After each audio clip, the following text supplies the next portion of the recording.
RFI, Radio France Internationale en direct de Paris, il est 17h. Le journal en français facile. Adrien Delgrange. Bonjour à toutes et à tous, nous sommes le jeudi 11 janvier. 3 titres à la une de cette édition. Israël va devoir s'expliquer devant la justice internationale. L'Afrique du Sud a saisi la plus haute juridiction des Nations Unies pour qu'Israël arrête immédiatement ses opérations militaires dans la bande de Gaza. L'audience a commencé aujourd'hui à La Haye, aux Pays-Bas. Notre correspondant nous attend. Taïwan est également à la une, à 2 jours des élections présidentielles et législatives sur l'île de Taïwan. La Chine fait monter la tension.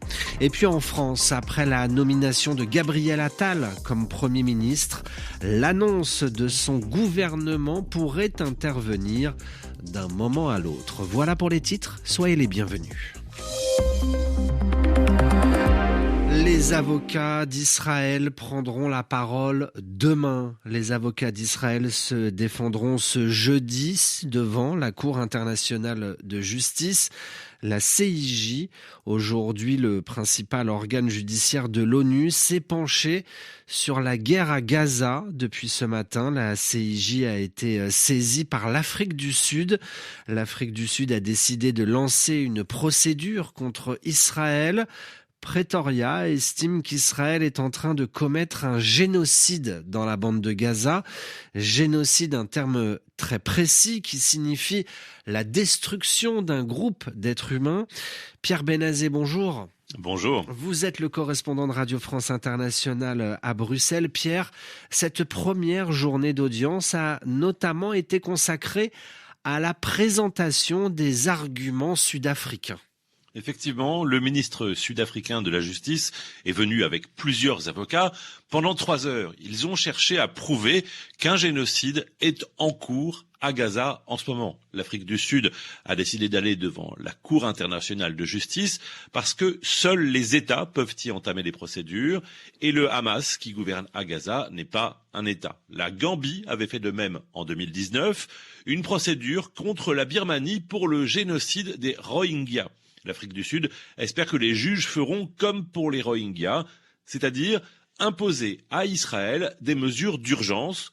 9 mesures sont demandées. D'abord, de cesser toutes les opérations militaires, mais aussi que les Palestiniens puissent avoir eau, nourriture, électricité, soins, bref, tout ce qui manque à Gaza actuellement.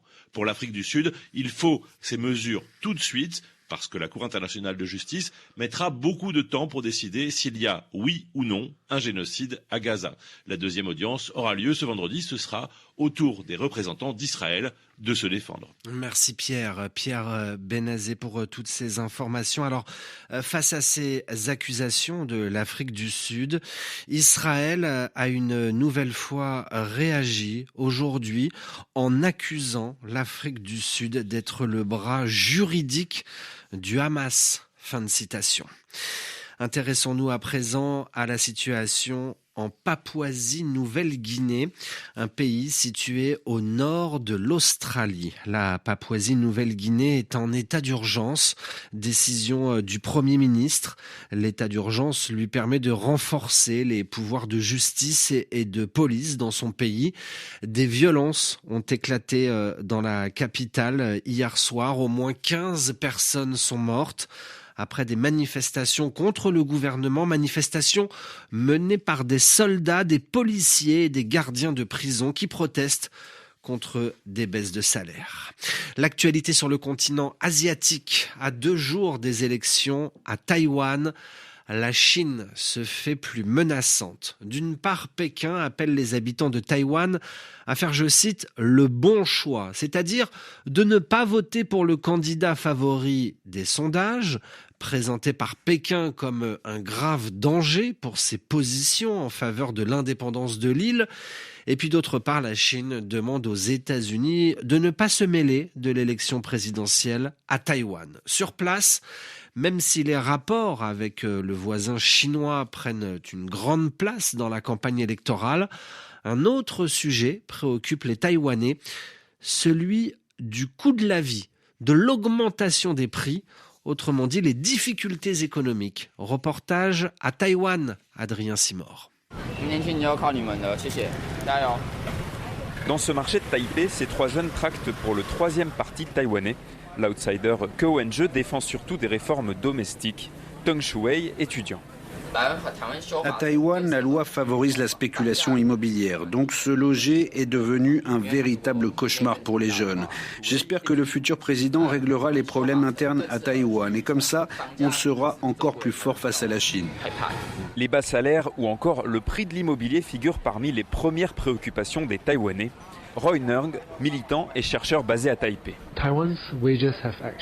À Taïwan, les salaires stagnent depuis presque 30 ans. Mais les prix de l'immobilier, eux, augmentent beaucoup plus rapidement. À cause de cela, beaucoup de Taïwanais ne sont pas en mesure de satisfaire leurs besoins les plus basiques. Et c'est une des raisons pour lesquelles le taux de natalité est aussi bas. Pour de nombreux électeurs, le parti au pouvoir n'a pas tenu ses promesses. Malgré tout, le rapport à la Chine reste le principal clivage politique. Wei, étudiante. Tant qu'il y a un puissant voisin qui nous menace en permanence, alors je pense que la sécurité de Taïwan reste la question prioritaire. Pour attirer les voix des jeunes électeurs, les 3 principaux partis ont promis des réformes sociales. Mais les experts jugent qu'elles seront insuffisantes pour résoudre durablement les inégalités. Adrien Simor, Taipei, RFI. L'actualité sur le continent africain, tout d'abord au Cameroun. 3 humanitaires ont été enlevés hier, mercredi 10 janvier, en début d'après-midi, dans l'extrême nord du pays. Une information confirmée à Radio France Internationale aujourd'hui par Première Urgence Internationale, l'ONG pour qui travaillent ces 3 personnes, toutes de nationalité camerounaise. Ni l'organisation ni les autorités camerounaises ne savent qui est à l'origine de cet enlèvement de 3 humanitaires. Et puis nous apprenons à l'instant que le Burundi décide de fermer sa frontière avec le Rwanda. Le Burundi accuse le Rwanda de soutenir des rebelles et nous en reparlerons dans nos prochaines éditions. L'actualité en Europe et tout d'abord en Pologne, où le président annonce qu'il va gracier 2 députés. Andrzej Duda annonce qu'il va annuler la peine de ces 2 députés. Ils ont été condamnés à 2 ans de prison et incarcérés 7 semaines après avoir rencontré les épouses de ces 2 hommes. Il les a qualifiés de prisonniers politiques et c'est pour cela qu'Andrzej Duda a décidé de les gracier. L'actualité en France, dans l'océan Indien, sur l'île de Mayotte. La présidente de l'Assemblée nationale est en visite officielle dans le 101e département français. Une visite de 3 jours pour Yaël Braun-Pivet avec de nombreux sujets évoqués pendant ce déplacement.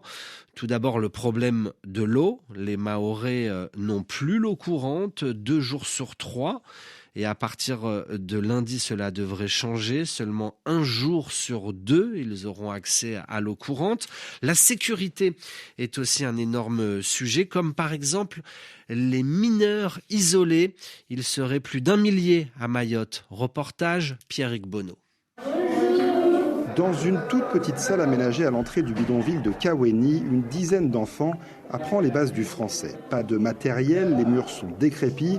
Mais Geneva, 11 ans, arrivée il y a quelques mois de Madagascar, sait qu'elle a de la chance d'avoir une enseignante en face d'elle. C'est important pour moi pour réussir ma vie. Ils m'encouragent à faire les choses que moi j'arrive pas à faire. Nous ne sommes pas dans une école, mais dans les locaux d'une des associations qui prend le relais des établissements scolaires, qui croulent sous les demandes d'inscription d'enfants venus de l'Afrique voisine, essentiellement des Comoriens.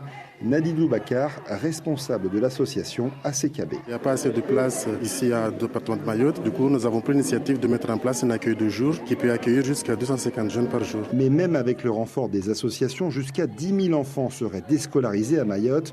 Selon le député LR Mansour Kamardine, le problème ne vient pas de la France, mais des Comores. Aussi longtemps que les Comores n'accepteront pas d'assumer les responsabilités d'État, il n'y aura pas de solution ici.